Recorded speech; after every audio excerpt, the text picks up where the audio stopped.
Hey, what is up, everybody? This is Stevie Breach coming to you here with the Go Home to WrestleMania pay-per-view. Elimination Chamber 2018, WrestleMania coming right up around the corner. A pretty good pay-per-view. I did watch this a little bit late due to my own choosing. I am about 2 hours and 15 minutes behind the end of the show. Because of the fact this was the last night that my mom was going to be in town. And we went out to dinner, we watched some TV, we had some good talks. And when she left to go to the airport, I flipped on and I started watching the show. We set up some matches for WrestleMania. We're going to see Asuka versus Alexa Bliss. We're going to be seeing some sort of a tag match with Triple H and Stephanie going up against Ronda Rousey and what looks like Kurt Angle. We're going to see Roman Reigns go up against Brock Lesnar for the Universal Championship. So that is where we are right now as we wait for Fastlane in, I believe, 2 weeks from SmackDown. This was a good show. I did not watch the pre-show where Luke Gallows and Machine Gun Carl Anderson got a win over the Miz Taraj. It looks like they're setting up something. If it's maybe a number one contenders match, maybe it's just going to be a TV feud. But they had the Revival out there on commentary watching the match. So obviously the Club and the Revival looking to be doing something. And anytime those four guys are in the ring, it's always going to be fun.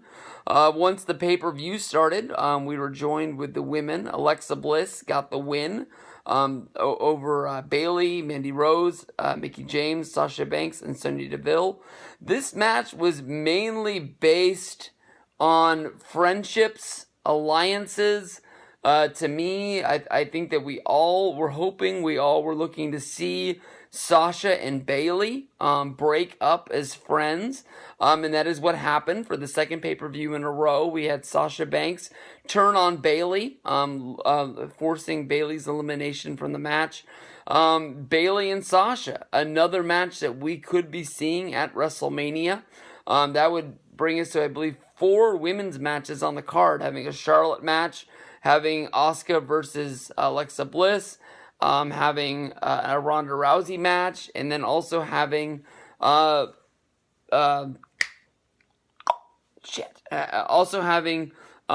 Sasha Banks go up against Bayley. So that would mean a lot of women left off of the card, not having that big sort of battle royal, all-on-one kind of match. But we'll have to see where that goes from there. Alexa gets the win after basically getting a DDT off of the ropes on Sasha Banks. Sasha went the distance. You got to feel bad for her after coming in third in the Royal Rumble. She was eliminated, I believe, by Nikki Bella. Maybe she became in fourth. Maybe she was eliminated by the Bellas. But she was in there after going in number 1. Sasha was forced to start the match again, but was able to come out. Everybody had their partners in there. Sonya Deville and Mandy Rose, Absolution, were in there fighting together. But Sasha Banks was able to overcome the odds, eliminating Mandy Rose there. So a good match. Bliss going to be facing the winner of the Asuka Nia Jax match.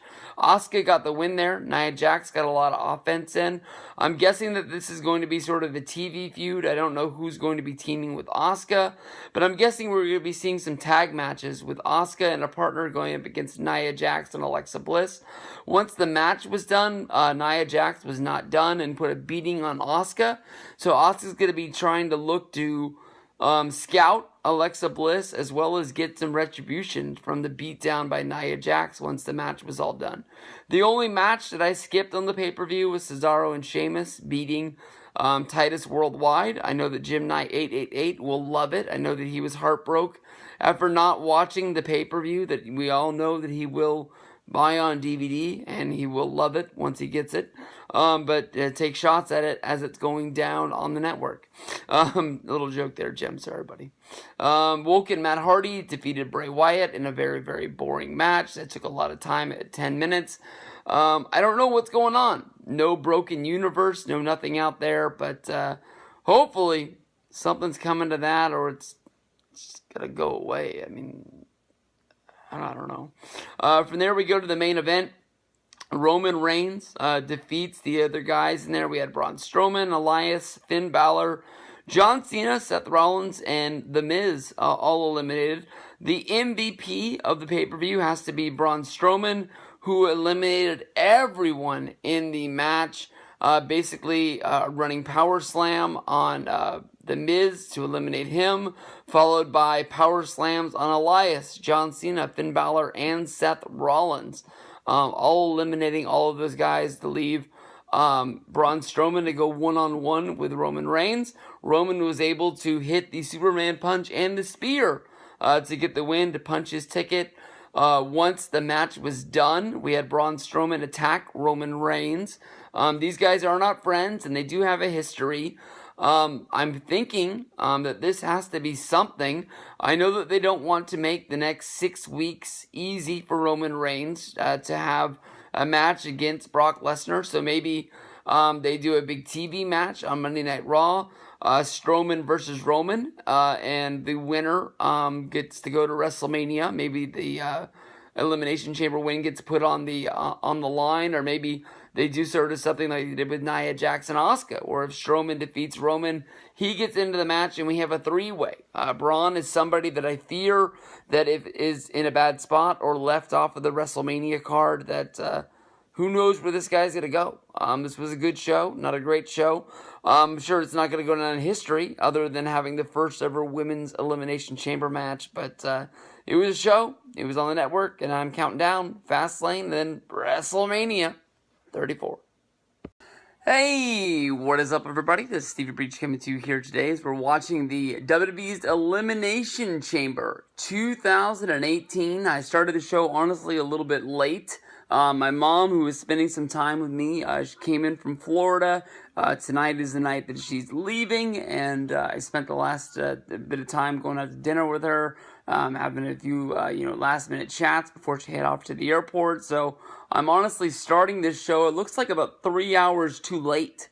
The first match just ended, honestly, as the pay-per-view is probably started. I'm doing a pretty good job of staying off of social media. I'm able to tweet out my thoughts using my phone, texting them out. But I'm not really looking at what is going down, although I do have one of the matches spoiled for me on accident. I was not able to avoid that one. The beginning of the pay-per-view is exactly starting the way that I thought it was going to, with the Women's Elimination Chamber. I gave this match a little bit of flack. I honestly said that I thought that the women did a really good job for the Royal Rumble. I thought that it was a lot of a better match than I thought it was going to be. I will tell you that I don't think this is the greatest Elimination Chamber of all time. I do think the Elimination Chamber is a hard match to mess up. I do believe that the ECW December to Dismember Elimination Chamber is probably the worst one of all time.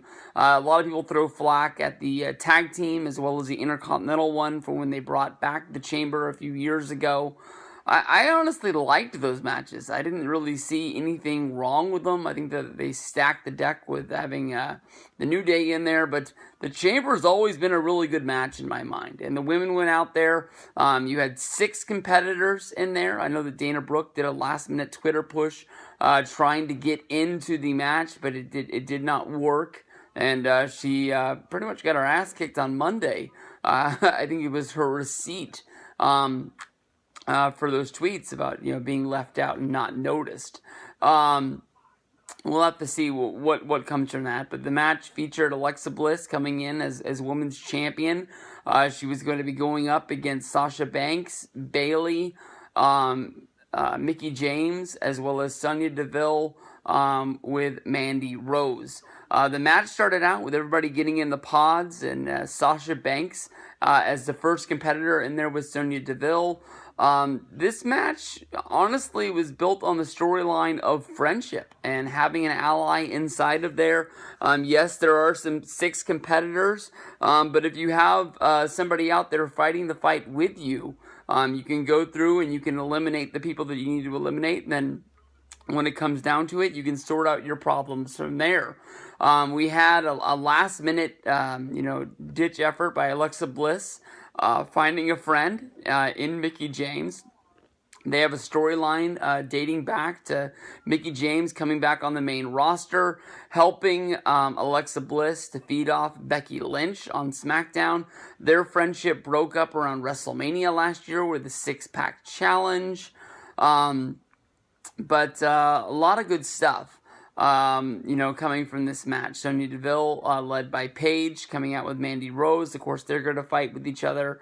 And Bayley and Sasha Banks, friends for life, going back to the days of training at the Performance Center, coming up through NXT, even though they had the on-screen rivalry there. The second they've hit the main roster, they've always gone with it. They were friends for life, and even though they were in storylines together with NXT, that they stick together, and they sort of throw that rivalry out. They like to bring up that match, but they don't really have a payoff for those matches happening with them still being friends.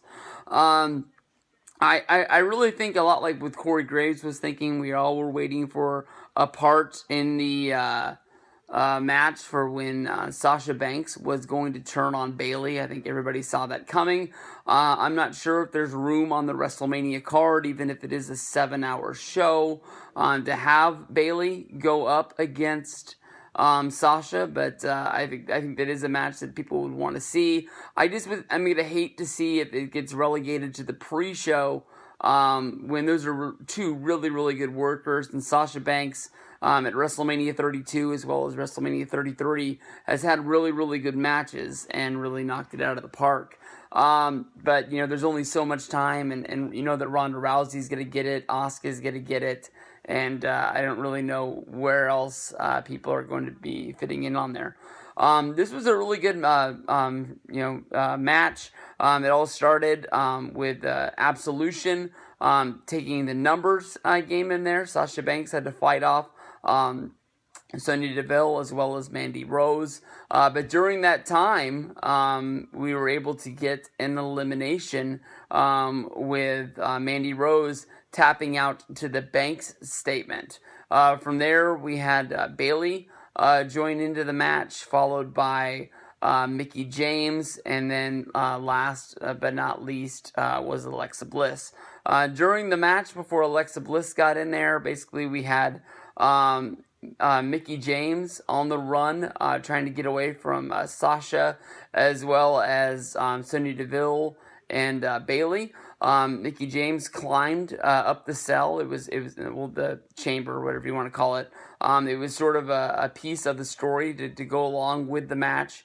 That once she got up there, she jumped off the top of one of the chamber pods, taking out Sonya Deville for her to get the win. But then momentarily after that, I think it was Mickie James getting hit with a belly to Bayley, and then being pinned by Bayley to get her eliminated. At this point, that is when Alexa Bliss, who had not been released from her pod yet, noticed that she was going to be released in there, and there was nothing to save her from Bayley as well as Sasha Banks. 2-on-1, her knowing that she didn't have anybody to help her. Once she was put into the chamber, she climbed to the top of the chamber trying to escape, and honestly, to me, I understand what they were doing, but it really, really stopped the match. And really put it on ice, and they had so many fast eliminations, he was really starting to pick up the pace. And then out of the middle of nowhere, as Sasha Banks was beating up Alexa Bliss on top of one of the chamber pods, we had Sasha Banks kick Bayley, making her fall from the top of the chamber pod. That, I guess, starting the Sasha Banks versus Bayley feud. This is the second pay-per-view in a row. We're going back to the Royal Rumble, where basically Sasha has thrown out the friendship and just gone in the direction of, she wants the championship, and she's going to have to do what she wants to, and to get it, and friendship goes out the window at that point. I understand why she did what she did, but that basically turned it into a regular match with not the 2-on-1 atmosphere. But in the end, it was Alexa Bliss fighting with Sasha Banks. Basically, Sasha was climbing up to the top of the chamber to jump off one of the chamber pods, trying to gain the advantage to win the championship from Alexa. But Alexa was able to catch up with her, and from the top rope of the actual ring, we had her hit a huge DDT covering Sasha Banks for the 1-2-3. Once Renee Young came into the ring for the post-match interview, we had a really big interview with Alexa Bliss where she broke down crying, the crowd chanting, "You deserve it." Her basically going into the whole spiel. She didn't talk about her eating disorder, but I thought that's the avenue that they were going down, where you can dream big and achieve any of your dreams. And the second I was wondering, if she's going to be fighting against Asuka at WrestleMania, why are they going with this Barbie doll sort of babyface ordeal? Alexa should be, being the heel that she's always been. Immediately slams the door on everybody, saying that they will never be able to achieve their dreams and that she is one of the greatest women's champions of all time. A really good match. It's not going to go down as one of the best chambers, but it's going to be remembered as one of the first for the women. But right now we have the Bar going up against Titus Worldwide. I'll honestly tell you that I care about the chamber matches as well as the Matt Hardy versus Bray Wyatt feud match. So there's going to be a lot of fast forwarding going on during the show tonight, but we'll get through it and we'll talk about it when it's all over. Peace out, everybody. Hey, what is up, everybody? This is Stevie Breach coming back to you with the WWE Elimination Chamber footage. We're coming through to you here with a WrestleMania match now set up on the Elimination Chamber card. We had Asuka, your Royal Rumble winner, the number one contender to whichever championship of her choosing, going up against Nia Jax. In this match, basically Nia Jax, if she beat Asuka, she would be guaranteed a shot at the Women's Championship at WrestleMania, being added into that Women's Championship match. I know that, Asuka is on Raw. I was still holding my thoughts out, basically, that maybe Asuka would challenge against Charlotte, going to SmackDown for the SmackDown's Women's Championship over there. Asuka versus Charlotte seems like a match that I really, really want to see. They're making it really seem like Ronda Rousey is not going to be going up against Charlotte. So I thought that maybe if they did Asuka versus Charlotte, you could have Ronda Rousey have her Stephanie McMahon match involving whoever is going to be tagging with her and Triple H. And then, Alexa Bliss would be free to have sort of a Monday Night Raw Women's Championship gauntlet sort of 5-way match like they did with the SmackDown belt last week. And I thought that would be a good match to have on there. But you've also got that storyline that is budding out with Bayley and Sasha Banks, with their friendship maybe going out the window during the Elimination Chamber match. This one came down to basically, it was a very physical match between the both of them. It wasn't Asuka just going out there and beating somebody yet once again. Nia got a lot in this match. She was able to show off her skills. She was able to be one of the, it's sort of like when somebody has a match on Monday Night Raw against the Big Show or Mark Henry, and it's like the go home to a pay-per-view, when it's named, you're like, ooh. And then you're like, the Big Show hasn't won a match in a year. But, it's telling the story of having to go through this match in order to get to the really big match. And because of the match against Big Show, they're not 100%. It's kind of like having a go-home show in the NWA against Arn Anderson before fighting Ric Flair at the pay-per-view. Because that Arn doesn't give a damn about winning that match. He's just basically wanting to put a hurting on you, so when you get in the match with Rick, you're not at 100%. This one came down to Asuka reversing a power slam. Basically, it was power slam. But at the moment when Nia's about to, no, it's a power bomb. That's why I was mixed up. Nia's about to hit the power bomb. Asuka hits sort of a hurricanrana into a roll up, I guess you can say. And Asuka gets the win. Once it's all over, we're seeing Alexa Bliss watching in the match.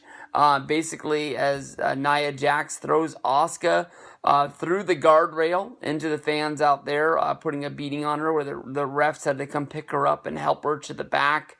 From there, we have to see what goes down. It looks like they're really setting up Asuka versus Alexa Bliss. So that match is already set in stone for WrestleMania, I guess you can say.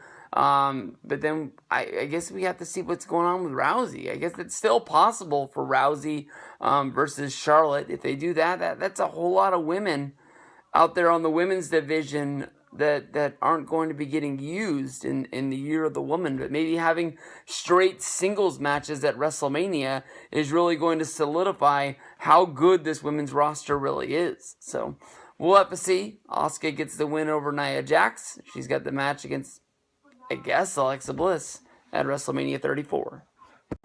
Alright, in the last day, I put up a video talking about the broken Matt Hardy going up against Bray Wyatt, basically thinking that this was going to be a good match.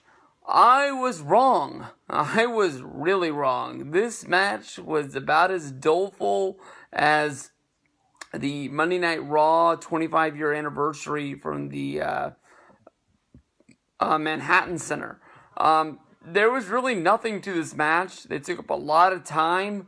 Honestly, my favorite part of the match was when Matt Hardy was cutting a promo as Bray Wyatt was in the ring, and Bray Wyatt wanted the fight to begin, and basically started looking for Matt Hardy before Matt Hardy come out and jumped him. I really don't know what to think about what is going on. The woken Matt Hardy is not working in WWE, besides the delete chant. There was fans basically just doing random chants that I could not understand outside of the ring. It was almost like there was a fight on the outside, or they were setting up for something, because you could look at the fans and no one was paying attention to the stuff that was going on inside of the ring. Basically, I don't think anybody's with this. Bray Wyatt is somebody that I honestly root for all the time, and I still think a lot of people really want to believe in him, but he's just not a believable character because they don't really do anything to make us... This time last year, Bray Wyatt won the WWE Championship. And right now, it would be laughable if Bray Wyatt was even a match for the WWE Championship on Monday Night Raw. It would be looked at as, just a bump in the road that no one's going to take credible. This is a guy who was in the championship match at WrestleMania last year. And I don't know what is going on. There's a lot of talk going on in WWE, people thinking that the actual broken Matt Hardy gimmick is going to be coming to WWE. I think that they overcame an obstacle by having Matt Hardy become woken, but maybe now people are thinking that with the TNA lawsuit being 100% dropped and the gimmick all being Matt Hardy's, as well as Senior Benjamin, King Maxwell, Brother Nero, with them having the right to use all of those gimmicks, that maybe WWE will actually go all in on what is going in. I don't really know. I don't get it. I don't know where they're going from here. This was a very bad match. Matt Hardy did get the win, but this doesn't set anything up for WrestleMania or anytime soon. Ronda Rousey is officially a member of the WWE on the Monday Night Raw brand at the Elimination Chamber. We had the contract signing of a lifetime. Ronda Rousey coming to WWE. This is honestly at least 4, maybe 3 years in the making. There's been rumors of Ronda Rousey coming to WWE. Everyone has known that Ronda Rousey is a huge wrestling fan. They just had to wait until her deal was done with UFC. There was a couple of times when Ronda Rousey was going to be brought in to do certain things, but it just never really came to be because of Ronda's loss, and then her making a comeback and then losing again, taking some time off, and now she's ready to roll. I'm hoping that the things that were talked about in the contract signing were honestly true. It's a little bit hard for me to believe, though, that Ronda did ask for no special treatment, no special hotels, no special cars. She wanted to be treated like everyone else on the roster. My guess is that Ronda is going to be getting some sort of a, I guess you can say, Brock Lesnar type deal to go along with her coming in. But the only thing that she got was an invitation to WrestleMania, and Triple H basically said that she was getting something better than a WrestleMania. She will be competing at WrestleMania 34. She will be having a match on the card. But as all of this is going down, Kurt Angle in the ring opens his mouth and basically says that Ronda should be smarter than this, that Ronda is here for Triple H and Stephanie to manipulate, and basically brings up that at WrestleMania 31, Ronda Rousey humiliated Stephanie and Triple H, and this has been their plan, 3 years in the making of basically, it's been 3 years, and now we own the bitch. Basically, they want to put their thumb on Ronda, and basically they want to hold her down. They want to make sure that she's not going to be the main force, which makes no sense in the world of WWE for the people that are going to be taking over ownership of WWE one day to not have Ronda Rousey be one of the biggest stars in the world, bringing in Ronda Rousey fans to watch WWE. Doesn't make sense why they want to hold down Rousey. Doesn't make sense why they want to hold down Reigns. Anybody who's going to make money for WWE, they should be holding up and just wrapping their arms around them. But this whole Stephanie and Triple H, the authority figures of basically wanting to make sure they know who is running WWE and who's putting butts in the seats, it doesn't make any sense. It gives me a seizure on the inside a little bit. But once Triple H removes Angle from the ring, basically saying that he is getting over the flu, he's trying to kick him into the back, trying to get him away. Angle opens his mouth one more time, basically saying that Stephanie had told him that Ronda Rousey is a has-been and that she could take her.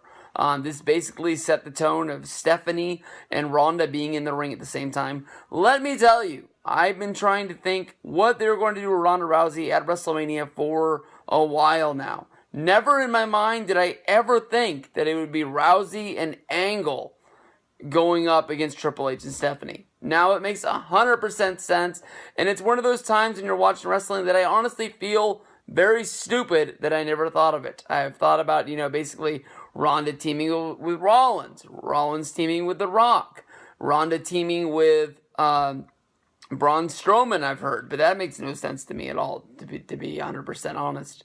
But Angle teaming with Rousey, they played up both of them being Olympic heroes, both of them, winning Olympic medals, both of them being some of the best athletes to ever transition right into WWE.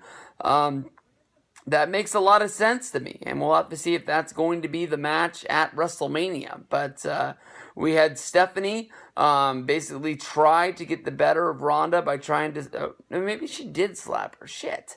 And at that minute, it started a tussle, which basically sent Triple H going through a table, and Stephanie retreating and running for higher ground. Basically, Ronda was able to sign her contract, throw it at Triple H there lying on the floor, and Ronda's got her, she's in. And it looks like we're setting up for Ronda and a mystery partner to go up against Stephanie and Triple H at WrestleMania. I'm set. It's going to be good. I'm already texting people. There's a buzz in the air. People want to see Rousey in WWE. Man, oh man. The one thing you can say is that the Elimination Chamber match for the dudes out there, all 7 competitors gave everything they had. It was a really good match. We're going to WrestleMania 34. Right now, I think we're currently on the probably the 4-year plan of Roman Reigns. This guy is the big dog. He is the main guy of WWE. WrestleMania 30, he was still a part of the Shield. WrestleMania 31, he would win the Rumble. He would be the main event guy to go up against Brock Lesnar, but due to the cash-in by Seth Rollins, did not win the championship. WrestleMania 32, he would beat Triple H for the championship. WrestleMania 33, he would retire The Undertaker. WrestleMania 34, he's going to be going up against Brock Lesnar. He is the guy to win the Elimination Chamber. This was a good chamber match. First time we ever had 7 competitors in there. We had Seth Rollins, we had The Miz, and we had Finn Balor start off the chamber match. We basically had that little interaction between The Miz trying to gain any kind of advantage he could, trying to partner up with Rollins, and then trying to partner up with Balor, only for Balor and Rollins to partner up and go after The Miz. I don't know what the timing was for the guys to be going into the match. I always thought it was 5 minutes, but both of the chamber matches, both felt like they went by really, really fast. This chamber match was ruled by Braun Strowman. They made Braun Strowman look really, really strong. And I know that basically at this point everybody knows what happens in this match. I've already said it. Roman wins. But Braun eliminated everybody, but he couldn't eliminate himself. So Roman got the win. We saw Strowman first eliminate The Miz. Then we saw eliminate Elias. We saw him eliminate John Cena. A big part of the match was the guys realizing that Braun Strowman was a force that needed to be tackled. We saw the first 4-man powerbomb, much like the Shield powerbomb, but this one involving everyone in the match, picking up Braun Strowman, trying to pin him, not working. From there we go to John Cena trying the AA, and that wasn't enough to put him down. I don't know how you beat this guy, but I don't know where it goes to. They saved it by at the end of the match when Roman was celebrating his victory. Braun came and attacked Roman Reigns, even though it seems like both of those guys are baby faces. They're never going to be friends. They're never going to be on the same page. I'm turning off Rosenberg right now. Boom. Let me know if anything happens on Raw Talk. I am watching this 2 hours and 15 minutes after the pay-per-view ends because of the fact that I was late starting it from hanging out with my mom. But I don't know what you do with Braun. In my opinion, Braun Strowman is a guy that honestly WrestleMania could be a bummer to this guy, because how many times have we seen people in WWE getting the monster push, and then all of a sudden WrestleMania comes around, because they aren't in those top 10 competitors of WWE, they get put into sort of like a boring match, or they get put in the Andre the Giant Memorial Battle Royal, or they're fighting on the pre-show. How many times have we seen guys like The Miz getting heated up? Or how many times have we seen John Morrison on the rise? How many times have we seen, there's been countless guys that all of a sudden they just get put on some match. All of a sudden it's not one of the big matches of Mania, so they're on TV, but they're not getting the same kind of push that they were getting, and they get left behind, and they never really recover to where they were. And that's what I'm scared about with Braun Strowman. A little bit of a rumor of him tagging with Ronda Rousey. I don't really see that happening, so I'm not sure that that's going to be what goes down. But we're going to see Roman versus Brock yet once again at WrestleMania 34. After Monday Night Rollins, with him going through, I thought maybe we were going to see that 3-way. But Braun eliminated him. I don't really see, unless they make it a 4-way, which seems a lot like SummerSlam without Balor.